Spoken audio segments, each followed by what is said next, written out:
L'actu à l'Ouest, le rendez-vous média, chaque mercredi sur Sun. Premier mercredi du mois, nous recevons ce 1er mars dans le rendez-vous média nos partenaires de Médiacité Nantes. C'est vous aujourd'hui, Thibaut Dumas, qui êtes en studio. Bonjour. Bonjour. Vous êtes journaliste et vous signez pour le site d'investigation locale en ligne un portrait de la présidente de la région Pays de la Loire, Christelle Morancet. Portrait en 2 temps. La première partie sera publiée demain sur le site de Médiacité Nantes. Thibaut, pourquoi maintenant ce portrait ?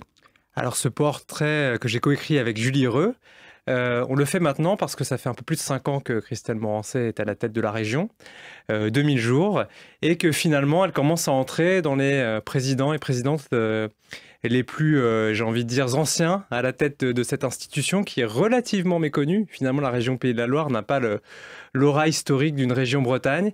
Et on a essayé une personnalité politique qui est relativement méconnue. Je reste prudent parce entre guillemets, parce qu'elle gagne à l'être dans le sens où elle veut l'être de plus en plus et a des ambitions nationales.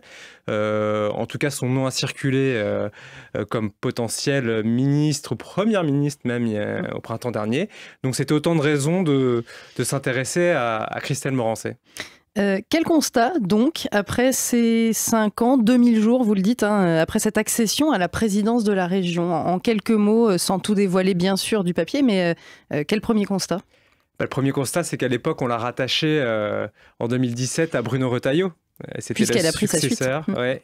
La Dauphine, donc qui avait été élue par l'hémicycle, mais pas après une élection sur son nom. Et le constat aujourd'hui, c'est que 5 ans plus tard, elle n'est plus membre de LR, alors que Bruno Retailleau avait candidaté pour la présidence de LR. Le même jour, d'ailleurs, ils annoncent ces deux décisions un peu opposées. Vous racontez cet épisode-là, voire carrément opposées. Donc le premier constat, c'est quand même celui-ci.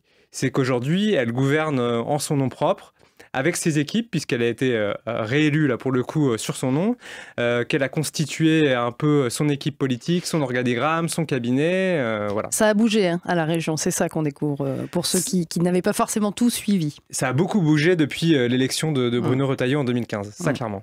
Un dernier mot, pour cette enquête, il a finalement pas été très simple d'avoir des interlocutrices ou des interlocuteurs, et pas même la présidente elle-même, en tout cas pas pour l'instant. Pour l'instant, elle ne nous a pas répondu. Voilà, on a demandé via son cabinet, évidemment, c'est tout à fait naturel. Il y a longtemps déjà un entretien. Je pense que c'est lié à une espèce de double mystère. Vous avez l'institution région Pays de la Loire qui était toujours un peu opaque, un peu à part, même du temps de Retailleau, un peu lointaine, lointaine des Nantais, lointaine parfois même des Ligériens, par cette identité peut-être un peu moins forte. Donc même du temps de Retailleau, d'Oxiette, voilà. Puis là, vous avez un deuxième mystère un peu par-dessus, c'est que c'est une personnalité politique qui finalement a peu de lignes sur son CV politique quand elle arrive à la tête de la région. C'est une jeune politique, hein.